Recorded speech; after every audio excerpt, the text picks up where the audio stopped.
Sudah? Mulai? Bisa? Bismillah. Assalamualaikum warahmatullahi wabarakatuh.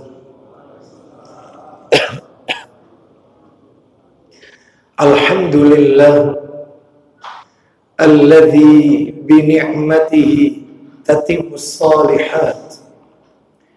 وأشهد أن لا إله إلا الله وحده لا شريك له وأشهد أن محمدا عبده ورسوله يا أيها الذين آمنوا اتقوا الله حق تقاته ولا تموتن إلا وأنتم مسلمون أما بعد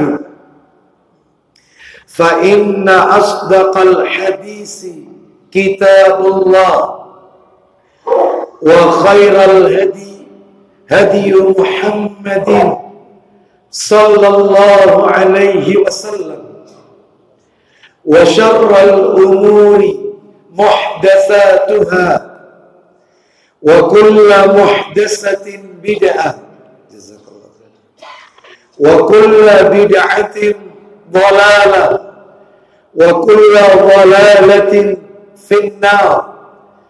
Ikhwan wa akhwati fillah, bapak-bapak, ibu-ibu, kaum muslimin dan muslimah, jamaah salat maghrib Masjid Al-Firdaus yang semoga dimuliakan oleh Allah Subhanahu wa ta'ala.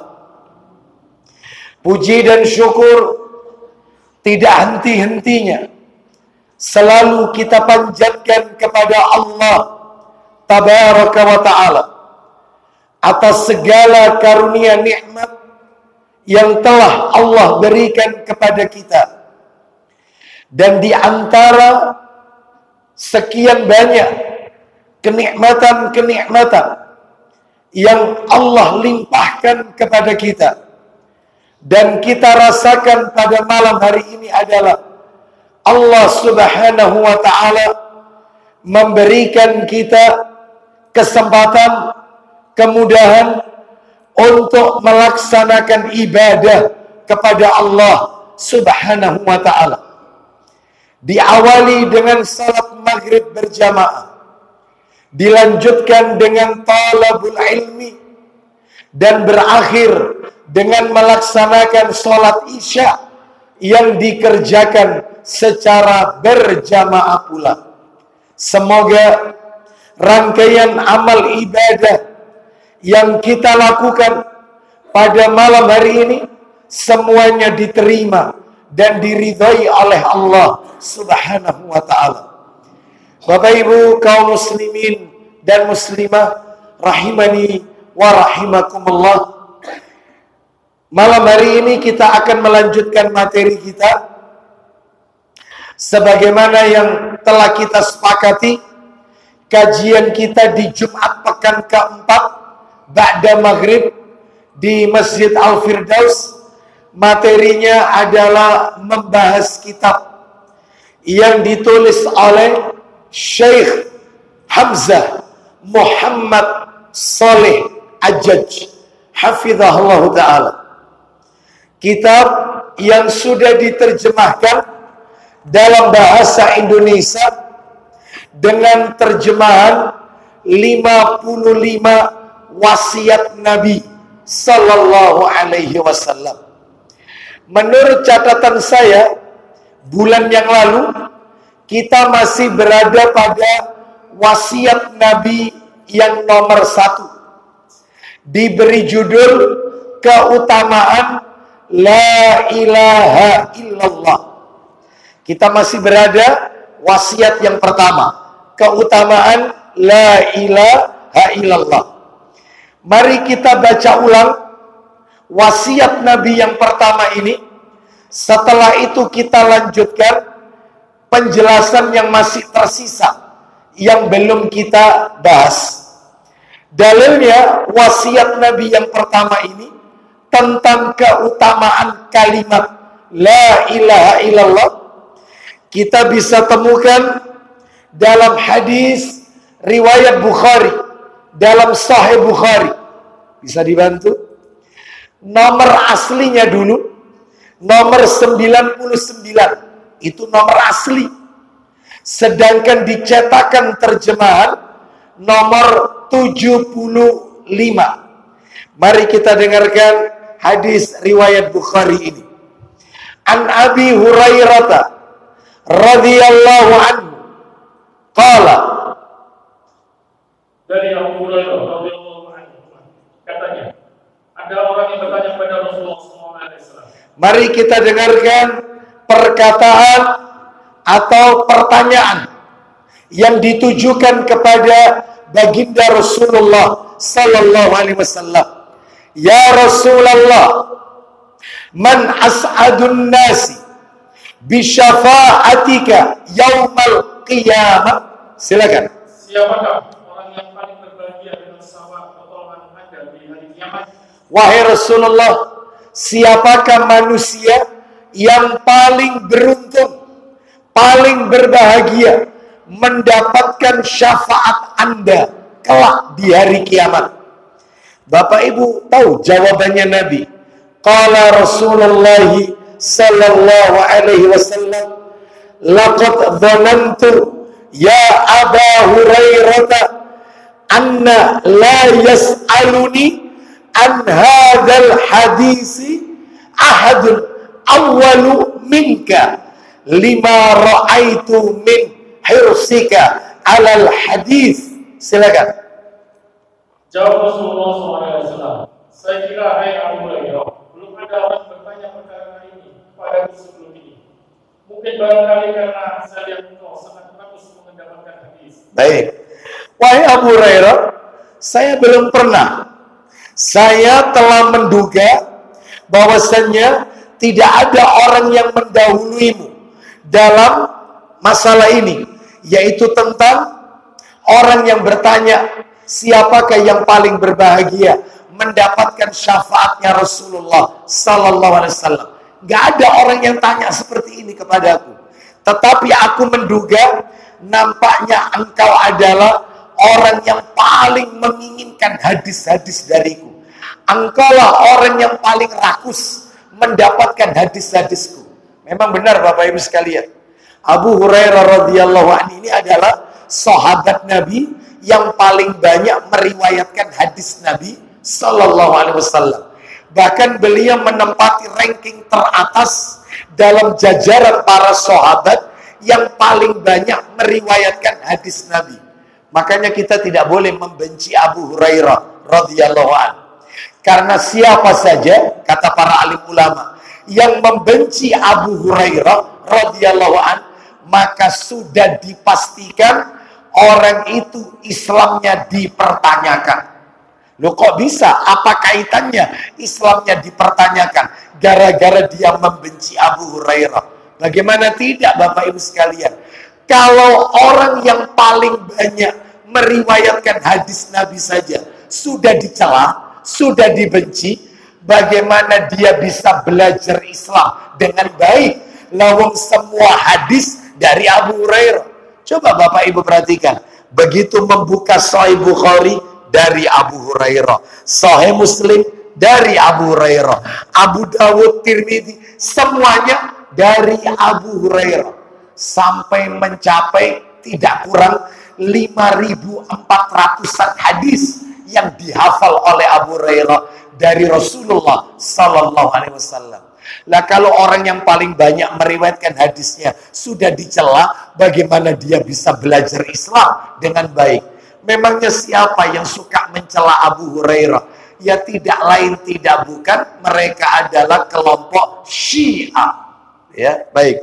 Lanjut terus kita dengarkan sekarang jawaban Nabi.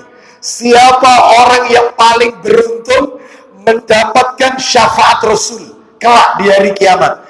Nabi menjawab, as'adun nasi bi syafaati yaumal qiyamah man qala la ilaha illallah khalisan min qalbihi au nafsihi. Silakan. Orang yang paling beruntung mendapat pertolonganmu di hari kiamat. Siapa itu yang paling berbahagia mendapatkan syafaat Nabi? Silakan.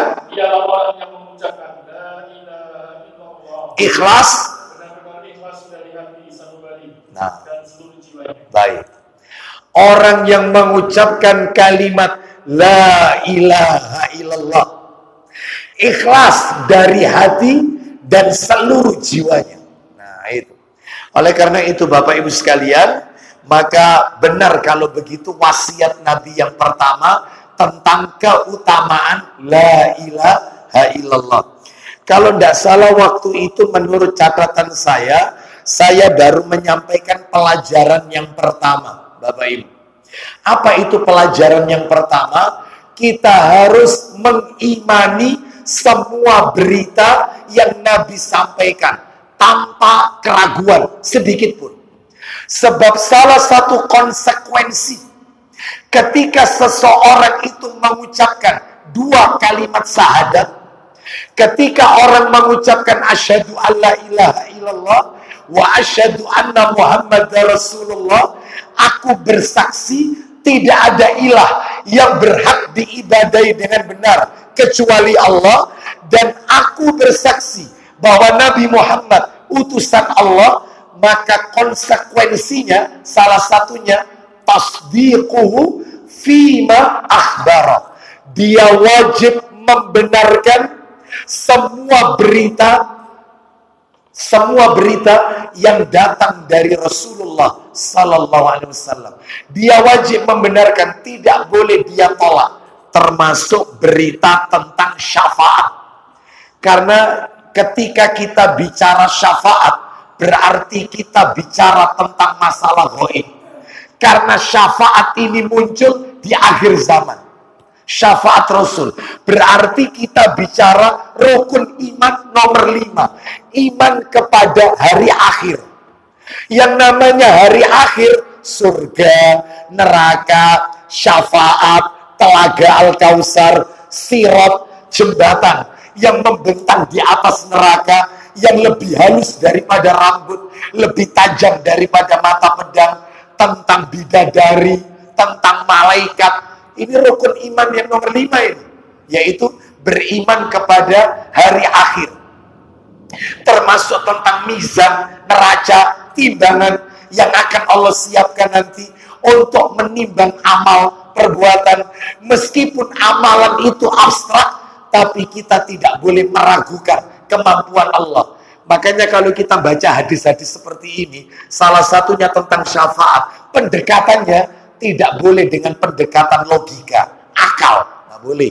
Pendekatannya harus dengan iman. Sami'na wa ata'na. Sekarang nomor 2. Hari ini kita lanjutkan. Penjelasan yang kedua. Menurut Al-Hafidz Ibnu Hajar Al-Asqalani rahimahullah, beliau mengatakan bahwasannya kalimat la ilaha illallah di dalamnya sudah mencakup Muhammad Rasulullah. Sudah mencakup otomatis. Sudah mencakup otomatis. Lihat tadi, mudah-mudahan panjenengan masih ingat tadi. Apa katanya baginda Rasul tadi? Orang yang paling beruntung mendapatkan syafaatku kelak di hari kiamat, orang yang mengucapkan la ilaha illallah. Nabi nggak nambah Muhammad Rasulullah. Enggak. Nabi hanya bilang la ilaha illallah. Enggak pakai Muhammad Rasulullah. Kenapa? Karena di dalam kalimat la ilaha illallah sudah terkandung Muhammad Rasulullah. Contoh, saya akan berikan beberapa dalil. Coba dibuka Sahih Muslim nomornya 24. Kita dengarkan Sahih Muslim nomor 24. Itu nomor cetakan terjemahan. Kalau nomor aslinya 26. Beda dikit. Nomor cetakan terjemahan 24. Ini nomor aslinya 26. Silakan, ayo kita dengarkan. Ya. Dari Utsman radhiyallahu anhu, kata Katanya, Rasulullah SAW bersabda. Perhatikan ya, baik-baik. Saya bacakan. Rasulullah SAW bersabda, "Man mata." Kita lihat. "Man mata wa huwa ya'lam annahu la ilaha illallah dakhala jannah." Silakan. Barang siapa mati dalam keadaan dia yakin bahwa tidak ada Tuhan selain Allah. Nabi nggak nyebut Muhammad Rasulullah. Pelan-pelan. Ulang lagi. Barang siapa. Barang siapa mati. Stop. Siapa yang meninggal dunia dalam keadaan yang yakin. Dalam keadaan dia yakin. Yakin, stop. Sampai situ dulu. Dia meninggal dalam keadaan yakin. Yakin apa? La ilaha illallah. Tidak ada ilah yang berhak diibadai dengan benar kecuali Allah. Nabi nggak bilang dan Muhammad utusan Allah. Nggak ada Muhammad Rasulullah. Maka bahwa tidak ada Tuhan selain Allah, maka dia masuk surga. Masuk surga. Ya. Selama dia punya keyakinan la ilaha illallah. Baik. Saya tambahkan dalil yang lain supaya jelas bahwasanya saya ingin menunjukkan la ilaha illallah itu di dalamnya sudah termasuk Muhammad Rasulullah. Satu paket itu sudah. Jadi kalau ada mu'alaf, orang masuk Islam, orang kafir masuk Islam, itu dia cukup mengucapkan asyhadu an la ilaha illallah, masuk Islam. Meskipun tidak pakai Muhammad Rasulullah, nggak pakai, atau nggak pakai lengkap la ilaha illallah, masuk Islam. Sepakat ulama, karena di dalamnya sudah ada Muhammad Rasulullah. Bapak Ibu sekalian, bahkan Bapak Ibu sekalian tidak fasih la ilaha illallah, masuk Islam. Ya, bahkan tidak bahasa Arab. Saya bersaksi tidak ada sesembahan, tidak ada ilah yang berhak kita ibadahi dengan benar kecuali Allah. Masuk Islam. Meskipun bahasa Indonesia. Sepakat jumhur ulama, nggak ada perbedaan. Berarti kalau begitu di dalamnya sudah terkandung Muhammad Rasulullah. Tak kasih dalil lagi. Coba dibuka dalil Sahih Muslim tetap, Sahih Muslim tetap. Nomornya 862.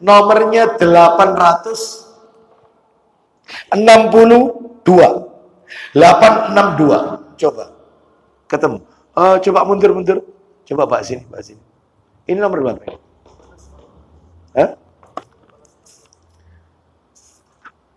Loh, kok 862? Sebentar. Oh bukan 862 Bapak Ibu sekalian. Iya. Nomornya 864, terpaut dua nomor.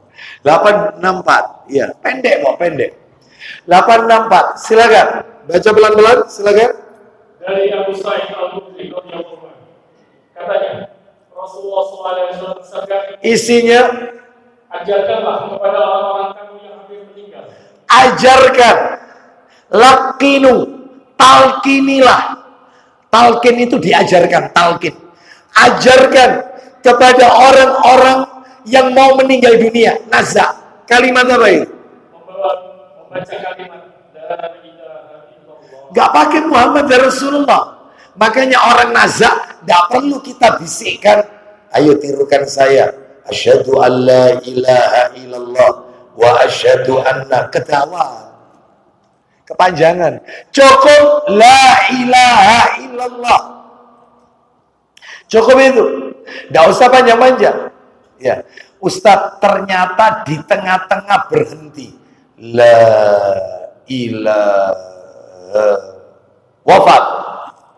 Ya apa ini Ustadz? Dia belum menyebut nama Allah. Tidak ada Tuhan. Berarti ateis. Meninggalnya. Bukan. Bapak Ibu, kata para alim ulama, orang ini tetap meninggal dalam keadaan tauhid. Kenapa? Karena hatinya ingin mengucapkan itu, cuman lisan berat, karena beratnya sakaratul maut. Jadi Bapak Ibu sekalian, jangan dibimbing dengan yang lain. Jangan dibacain surat Yasin, nggak usah. Mau meninggal dibacain surat Yasin, dibacain kalimat la ilaha illallah, seperti itu. Sekalipun tidak nutut, innamal a'malu binniyat. Setiap amal itu bergantung niatnya. Saya pernah menjenguk seseorang di ruang ICU. Saya disuruh memakai baju khusus. Ternyata di dalam itu ada anaknya. Dokternya sudah bilang nggak boleh 2 orang, mestinya cuma 1. Tapi karena ini banyak negosiasi, akhirnya diizinkan cuma sebentar. Baik, saya masuk. Anaknya membisikkan ke telinga orang tuanya, ke telinga ayahnya. Pak, Abu Aslam datang. Nangis. Semua selang masuk ke tubuhnya. Semua selang masuk ke tubuhnya. Bahkan mulutnya pun tertutup. Sudah. Dibilang orang hidup kayak orang mati. Nggak bisa ngapa-ngapain. Dibilang orang mati tapi masih hidup. Karena alat rekam jantungnya masih nyala. Nyala. Dibisikin sama anaknya. Pak, Abu Aslam datang. Nangis. Berarti hatinya orang ini merespon ucapan anaknya. Saya bisikan, Pak, tirukan saya ya, tirukan saya. Kalau panjenengan sudah menirukan dalam hati aja, maka tolong berikan isyarat kepada kami kalau panjenengan sudah membaca itu dalam hati. Saya yakin Bapak bisa merespon ucapan saya, apapun isyaratnya, apapun. Baik, tirukan saya. La ilaha illallah. Agak lama, jarinya bergerak. Selesai. Orang ini sudah membaca kalimat tauhid dalam hatinya, sekalipun di lisan berat. Karena proses, gak lama memang meninggal memang. Gak lama. Saya pulang beberapa waktu, terdengar kabar, bahkan saya pun diminta untuk menyolati jenazahnya. Bapak Ibu sekalian, ini menunjukkan kepada kita bahwasanya dia masih merespon. Nah, maka jangan dirubah, sebab banyak bermunculan sekarang dirubah, membimbing orang meninggal, mentalkin dengan ucapan, ayo nyebut Allah, Allah, Allah. Salah. Nih, mumpung barusan tak sebut, sekalian tak tambahkan ilmu. Pak, Bu, maaf. Nabi itu tidak pernah mengajarkan kita zikir-zikir dalam bentuk tunggal. Nggak ada. Ya. Sebagaimana layaknya orang sufi, thariqat. Mereka kalau zikirnya zikir bentuk tunggal. Allah, Allah, Allah, Allah, Allah. Allahu, Allahu, Allahu, Allahu, Allahu. Itu baru thariqat. Kalau naik sedikit hakikat. Beda lagi. Allah. Allah. Angel zikir model ini. Ya. Itu baru belum makrifat. Beda kalau makrifat. Cuman hu saja. Karena mereka setelah meyakini Allah sudah menyatu dalam dirinya, manunggaling kawula Gusti, sehingga mereka tidak perlu sholat. Makanya jangan kaget, mereka orang-orang sufi yang sudah masuk taraf makrifat, mereka tidak Jumatan, tidak puasa Ramadan, tidak sholat, karena Allah sudah menyatu. Rasul mau wafat saja, itu masih sholat, mereka tidak sholat. Karena katanya makrifat, Rasul orang paling makrifat. Ketika Isra Mi'raj dialog sama Allah, tanyakan sama mereka, apakah mereka pernah dialog dengan Allah? Rasul pernah dialog dengan Allah ketika Isra Mi'raj, tapi Nabi mau wafat masih tetap sholat. Baik. Ini menunjukkan bahwasanya gak ada zikir Allah, Allahu, nggak ada. Semua zikir itu ada gandengannya, jamak, gak ada tunggal. Contoh, subhanallah, alhamdulillah, tulisan Allah, lillah, Allahu gandengannya akbar, la ilaha illallah. Gak ada zikir Allah, ya Allah, Allah. Gak ada tunggal ini, gak ada. Dan gak dapat pahala. Menyebut nama Allah tak gak dapat pahala. Harus ada gandengannya. Subhanallah. Baru dapat pahala. Faham sampai di sini? Makanya Bapak Ibu kembali ke materi kita. La ilaha illallah itu di dalamnya sudah terkandung makna apa tadi? Muhammad Rasulullah. Baik, saya tambahkan lagi satu lagi dalil. Abu Dawud, ini kitabnya tidak ada.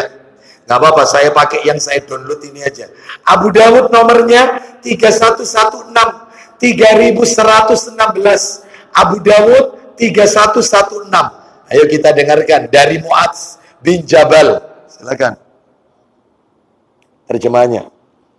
Dari Mu'adz bin Jabal radhiyallahu anhu. Silakan. Ayo. Dari Mu'adz bin Jabal radhiyallahu anhu. Ia berkata. Silakan. Rasulullah SAW bersabda. Isinya. Barang siapa yang akhir perkataannya sebelum meninggal dunia, la ilaha illallah, maka ia akan masuk surga. Siapa? Kata Nabi sallallahu alaihi wasallam. Ya. Man akhiru kalamihi. Man kana akhiru kalamihi la ilaha illallah dakhala jannah. Siapa yang akhir perkataannya sebelum wafat dia mengucapkan la ilaha illallah, maka dia masuk surga. Baik. Ada yang bertanya begini, loh Ustadz, itu berarti ciri-ciri orang yang meninggal husnul khotimah Ustadz? Oh iya, itu ciri-ciri orang yang meninggal husnul khotimah. Ya, misalnya Ustadz, kalau dia tidak mengucapkan itu Ustadz, misalnya meninggalnya itu langsung mendadak kecelakaan, bers mati di tempat, tidak sempat mengucapkan la ilaha illallah, maka ya dilihat apa ini kehidupan akhirnya.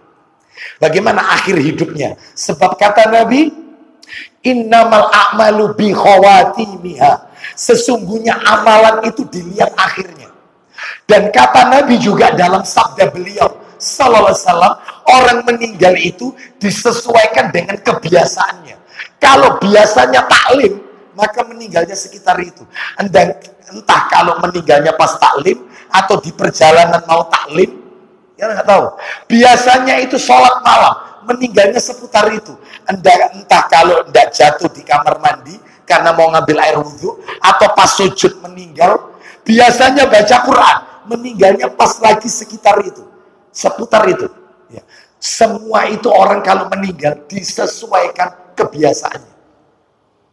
Itu sabda Nabi. Makanya tolong biasakan kita melakukan amal soleh. Karena saya dan panjenengan semua tidak ada yang tahu kapan kita berakhir. Gak ada yang tahu. Oleh karena itu ciri-ciri husnul khotimah itu tidak harus ucapan terakhir la ilaha illallah. Kalau orangnya itu suka mentauhidkan Allah, maka itulah orang yang husnul khotimah. Bapak Ibu maaf. Saya minta maaf ya. Kita jawab jujur ini. Rasul meninggal di masjid apa di rumah? Di rumah. Apakah Rasul ketika meninggal di tangannya itu Al-Quran? Enggak. Rasul meninggal di atas tempat tidurnya. Di rumah, bukan di masjid. Rasul meninggal tidak pas lagi sholat. Enggak. Itu. Apakah kita meragukan wafatnya Rasul? Ya enggak boleh lah. Nah, beliau ini panutan umat, khairul khalqi, sebaik-baik makhluk ciptaan Allah yang ada di jagat alam raya ini. Maka dari itu, jadi ukuran husnul khotimah itu bukan seperti itu. Lah terus ukurannya apa? Sekalian aja deh, tak singgung. Ukurannya orang mati husnul khotimah itu, saya bacakan. Perkataannya Ibnu Utsaimin rahimahullah. Beliau mengatakan, laisal maqsudu min husnil khatimah antamuta wa anta fil masjid. Bukanlah yang dimaksud meninggal husnul khatimah, meninggal dalam keadaan baik, engkau meninggal di masjid. Bukan. Au ala sajadatis salat, atau engkau meninggal di atas sajadahmu. Bukan. Ana au tamuta wal mushafu baina yadaika, atau engkau ketika meninggal mushaf Al-Quran ada di dadamu. Itu bukan ciri husnul khotimah, bukan. Lah terus ciri husnul khotimah itu bagaimana? Sebentar. Faqad mata khairul bariyah jam'a'u wa huwa ala firashi, telah wafat sebaik-baik manusia di muka bumi ini, Nabi Muhammad sallallahu alaihi wasallam. Wafatnya di atas tempat tidurnya.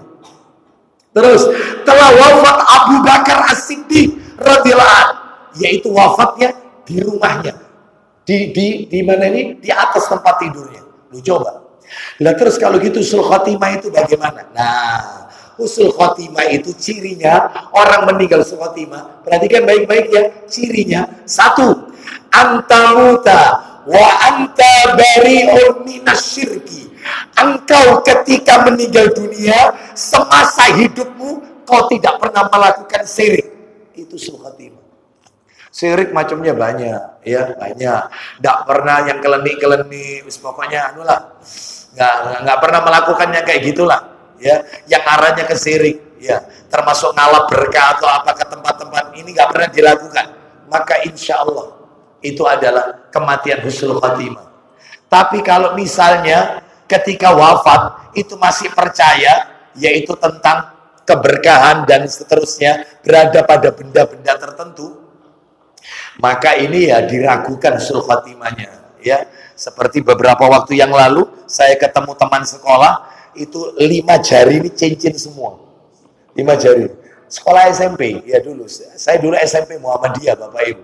Ini konco SMP ketemu, ya cincinnya itu 5 jari ini cincin semua, besar besar. Ya. Saya tanya, cincinmu itu loh kok banyak? Ya, kami ini koleksi dah. Oh enggak. Cincin Pak Ustaz, enggak koleksi. Yang ini Ustaz, cincin ini, saya itu Ustaz, saya dapatkan ini Ustaz, dari Batam ini Ustaz, Batam.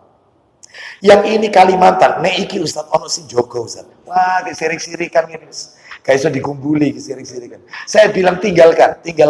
Nabi SAW bersabda, langsung saya kasih dalil. Iya, itu. Man mata wukilalu, siapa yang meninggal hatinya itu bergantung pada suatu benda itu, maka Allah jadikan kematiannya bergantung pada, dan itu syirik. Ya, sebagaimana Nabi ketika tawaf melihat seseorang ketika tawaf pakai gelang terbuat dari akar pohon, Nabi tanya ketika tawaf, apa ini? Ini untuk wahina, wahai Rasulullah. Wahina itu untuk mengobati penyakit tertentu. Lalu kemudian kata Nabi, lepaskan.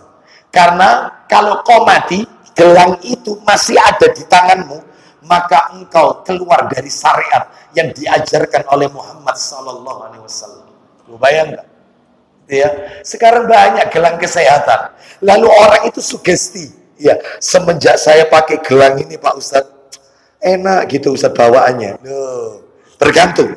Syirik.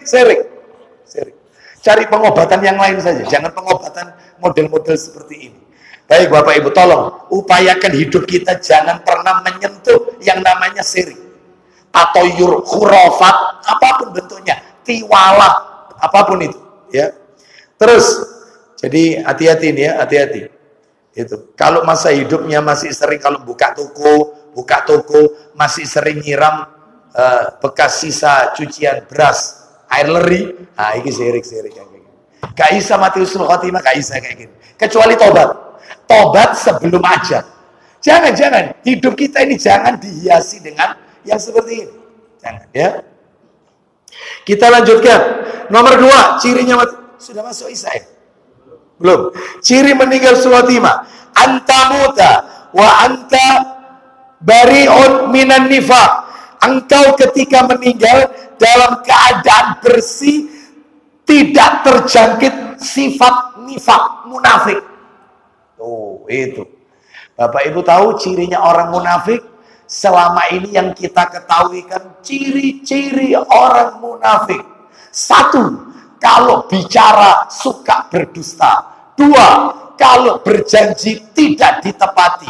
3, kalau diberi amanah khianat. Selama ini guru-guru kita mengajarkan itu. Benar itu, tidak salah. Hadisnya sahih. Tapi ciri orang munafik tidak terbatas 3 itu. Ternyata ciri orang munafik itu ada 30 Bapak Ibu sekalian. 30. Pengen tahu bocorannya? Salah satu aja. Ciri orang munafik. Minta tolong Al-Qur'annya dibuka.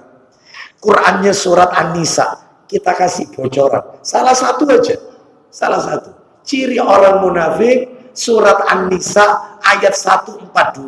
An-Nisa 142. Allah berfirman,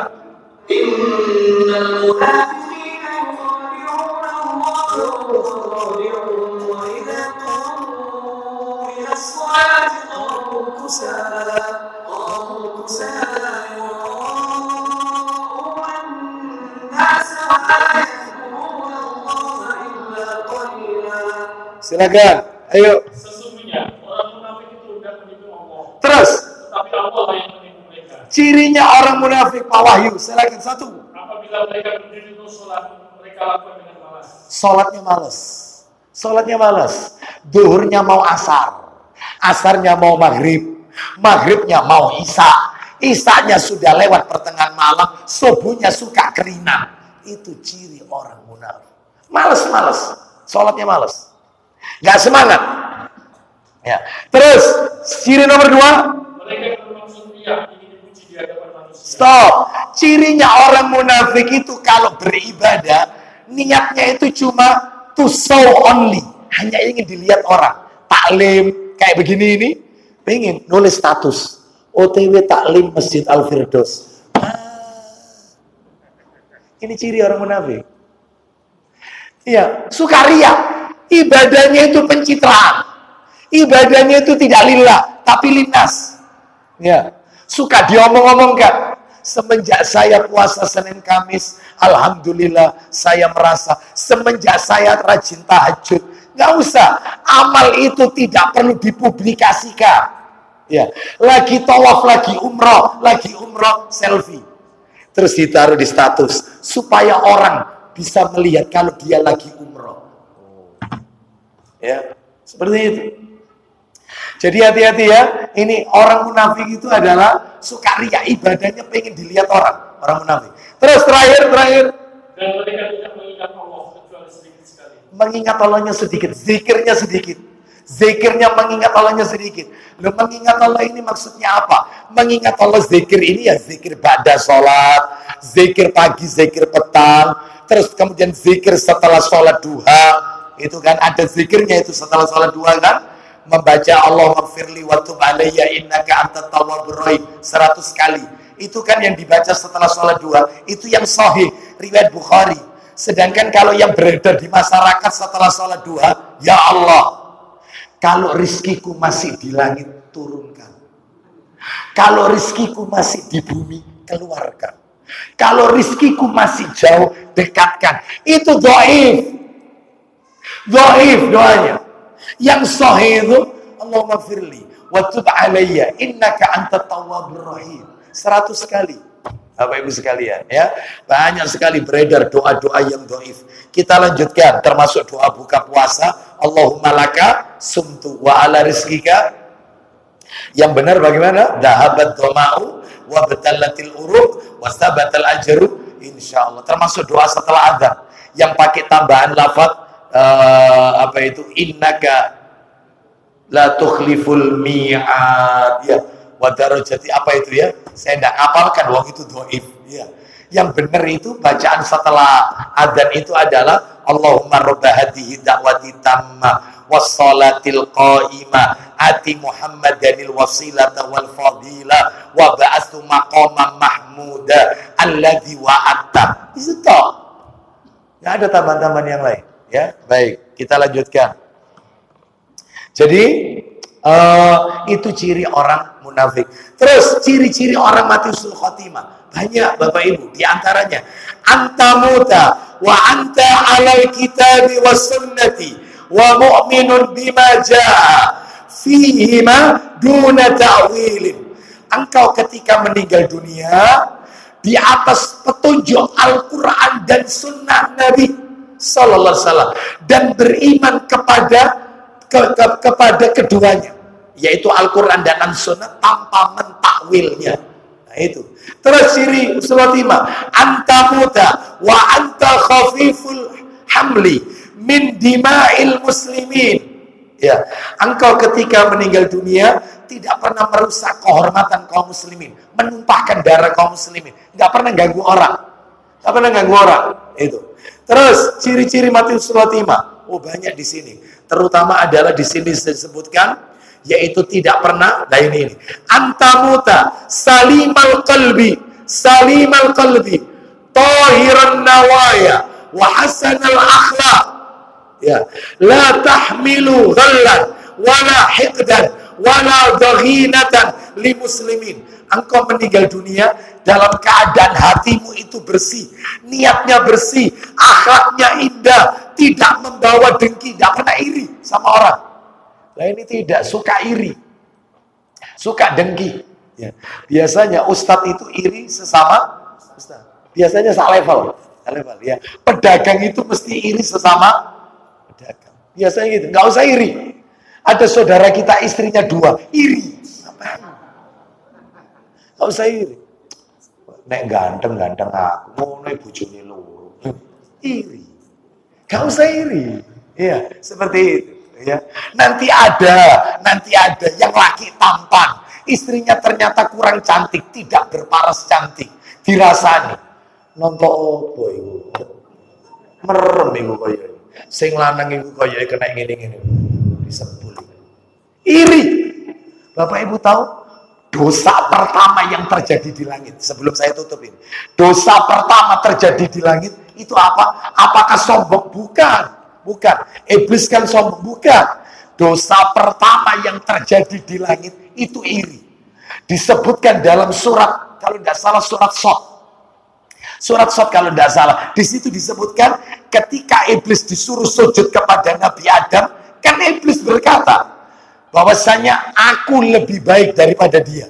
Aku kau ciptakan dari api, sedangkan dia dari tanah. Sedangkan malaikat sujud kepada Adam, sujud penghormatan, bukan sujud penghambaan. Jadi iblis iri, mestinya malaikat itu sujud kepada aku. Aku ini lebih baik daripada Adam. Iri. Terus faktor iri setelah iri adalah ujub, bangga diri. Aku lebih baik. Ya. Makanya kalau kepingin menjadi pengikutnya iblis, naudzubillah min dzalik, pengikutnya iblis itu keywordnya, passwordnya adalah kata aku. Lu sampai yang iki sing ngerjakno. Sapa maneh nek gak awak dhewe, pengikutnya iblis ini. Masjid ini nek gak aku, kabeh aku pengikutnya iblis. Aku, itu password itu. Aku. Seorang istri dipuji sama suaminya. Masakanmu hari ini Masya Allah ajib, paling enak insya Allah sak Jawa Timur masakan ini. Ya. Apa kata istrinya? Sapa maneh bang nek agak dhewe. Itu ujub, nggak boleh, itu password. Terus kemudian Bapak Ibu tahu dosa pertama kali yang terjadi di muka bumi bukan pembunuhan putranya Nabi Adam yang konon katanya Qabil membunuh Habil, bukan pembunuhan. Dosa pertama kali muncul di muka bumi ini itu ada di surat Al-Maidah ayat 27. Apa itu? Iri. Karena persembahannya putra Nabi Adam yang satunya diterima, yang satunya tidak diterima. Habil diterima. Saya sebenarnya nggak pantas menyebut Habil Qabil karena penamaan ini penamaan Israiliyah. Jadi nggak disebut, ini bukan dalil sahih Habil Qabil itu. Jadi yang benar putranya Nabi Adam itu aja. Dibunuh oleh putranya Nabi Adam yang satunya lagi. Itu yang benar. Jadi jangan memaksakan Habil Qabil sebenarnya. Itu yang benar itu. Jadi saya ulang, nah persembahannya diterima, yang ini nggak diterima. Iri dibunuh saudaranya. Nabi Yusuf alaihissalam dimasukkan ke dalam sumur sama saudara kandungnya gara-gara iri, karena saudara kandungnya merasa Yusuf lebih dicintai oleh bapaknya daripada kami. Maka gimana caranya perhatian ayah kami tertuju kepada kami, harus dilenyapkan Yusuf, dimasukkan ke sumur. Sak duluran disakiti gara-gara iri. Makanya repot kalau sudah di keluarga itu ada iri sak duluran. Waduh, ya Bapak Ibu sekalian, sehingga akan memecah belah, yaitu persaudaraan. Oleh karena itu, maka itulah ciri-ciri orang yang mati husnul khotimah. Hatinya itu tenang, hatinya itu salim, hatinya itu subur, tidak terjangkit penyakit-penyakit batin. Wallahu a'lam wa bishawab. Kita dengarkan kumandang adzan Isya. Setelah itu nanti mungkin kita akan tambahkan sedikit. Wassallallahu ala nabiyyina wa ala alihi washabihi wasallam. Tafadhal, silakan.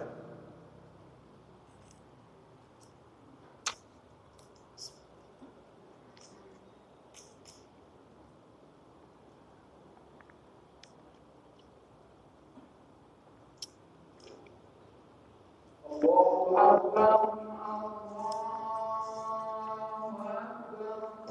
Akbar, Allahu Akbar.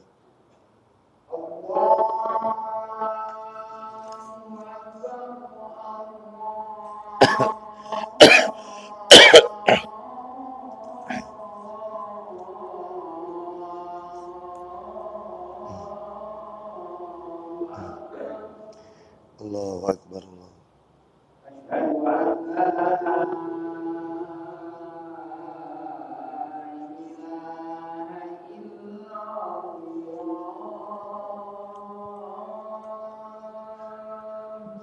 Asyhadu an la ilaha illallah.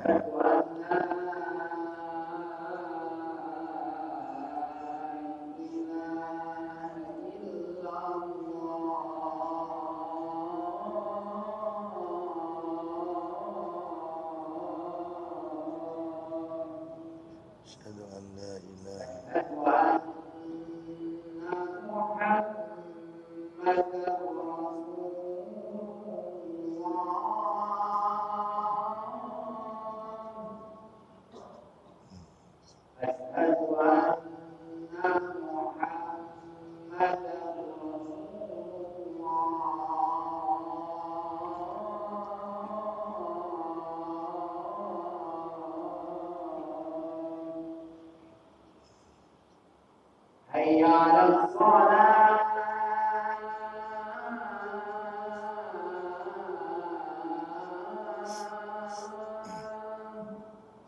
la haula wala quwwata.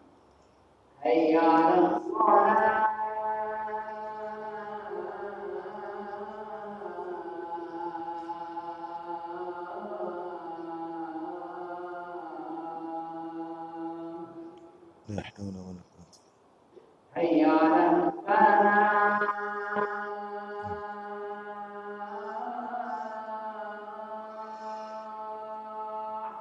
La haula.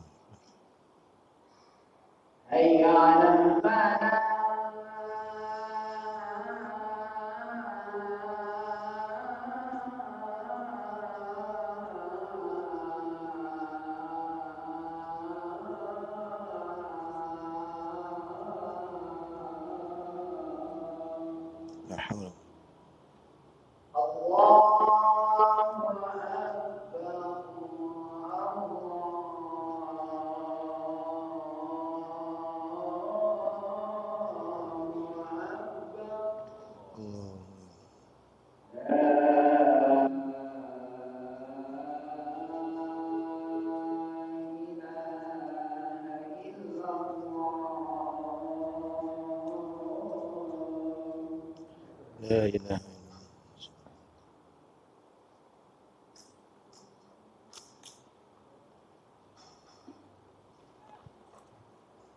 Allah.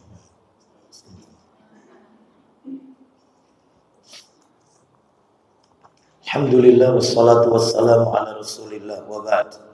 Bapak Ibu sekalian, itu tadi penjelasan yang nomor 2 tentang kalimat la ilaha illallah. Di dalamnya sudah termaktub Muhammad Rasulullah.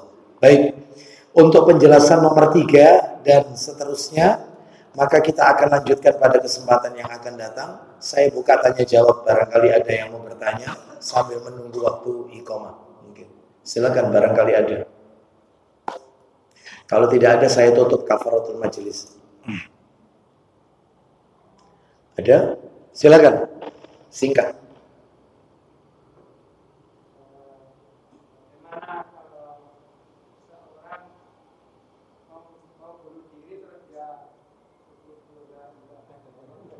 Terus bunuh diri. La ilaha illallah. Terus bunuh diri. Baik, Bapak Ibu sekalian, rahimani wa rahimakumullah. Atau misalnya minum-minuman keras, ya, sambil Bismillahirrahmanirrahim, ya. Terus la ilaha illallah sampai meninggal, ya. Baik, bagaimana ini? Maka tentunya Bapak Ibu sekalian, innamal a'malu bi khawatimiha. Setiap amal itu bergantung pada akhirnya. Sekalipun dia mengucapkan kalimat la ilaha illallah, Tetapi kalau dia mengakhiri hidupnya dengan bunuh diri, maka kelak di hari kiamat dia akan disiksa, diazab sebagaimana yang ia lakukan saat di dunia. Jadi dia membunuh dirinya terus. Seperti itu, Bapak Ibu sekalian. Oleh karena itu, maka perbuatan bunuh diri ini ada termasuk perbuatan dosa besar. Dosa besar, bahkan ada ancamannya, yaitu dari Allah dan Rasulnya SAW. Kita tidak boleh membunuh diri kita sendiri. Jadi dalam hal ini tidak pengaruh ucapan kalimat itu, karena dia mengakhiri hidupnya dengan hal yang dilarang di dalam agama. Apakah itu termasuk takdir bunuh diri? Bapak Ibu sekalian, perlu diketahui bahwa semua yang jelek-jelek, semua yang tidak baik, semua yang buruk-buruk tidak boleh dikembalikan kepada Allah. Tapi semua yang baik-baik kembalikan kepada Allah. Lah yang buruk-buruk dikembalikan kepada siapa? Kembalikan kepada dirimu sendiri. Memang semua Allah takdirkan. Tidak ada satupun yang terlepas dari pengetahuan Allah. Tetapi adab kita kepada Allah, sikap adab kita kepada Allah, yang jelek-jelek tidak boleh kita katakan qadar Allah, takdirnya Allah. Jangan nanti ada orang berbuat zina, kita ingatkan, loh mas ini kan zina dosa besar. Ya apa Ustaz, isi takdir Nabi Allah. Loh, nggak bisa. Ya, termasuk dalam hal ini cerai, kawin cerai. Apakah itu enggak? Bukan, kesalahan dirimu sendiri. Memang ada dalilnya, kalau yang buruk kembalikan ke kita, kalau yang baik katakan dari Allah. Dalilnya An-Nisa ayat 79. Ayo, sudah diringkas. Belum ini. Jelas, bentar lagi kita akhiri kok. Terakhir ini. An-Nisa 79. An-Nisa 79. Allah Ta'ala berfirman, surat An-Nisa 79.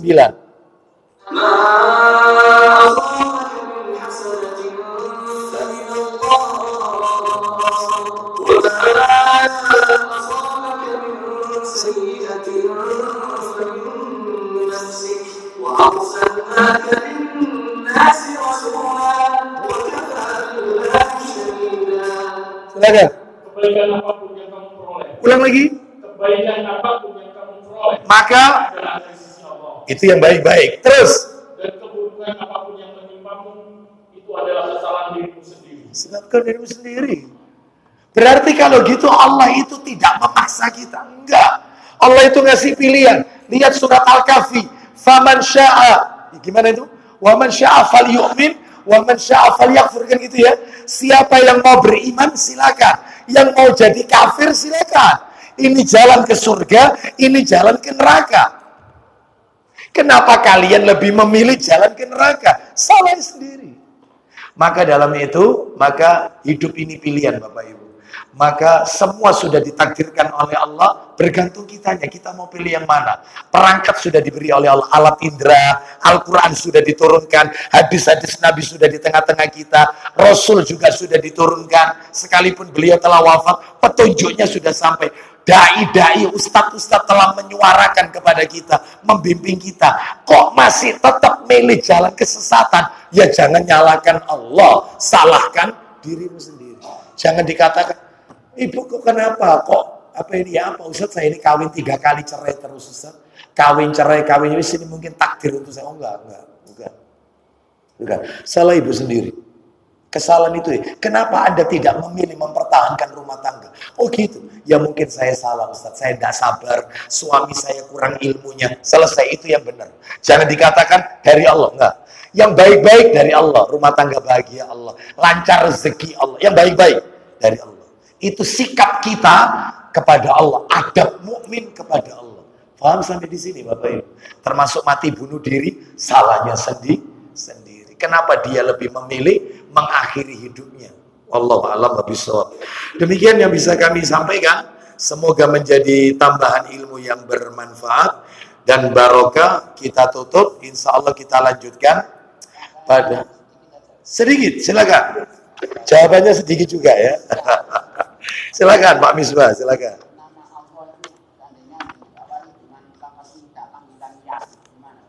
Ya Allah.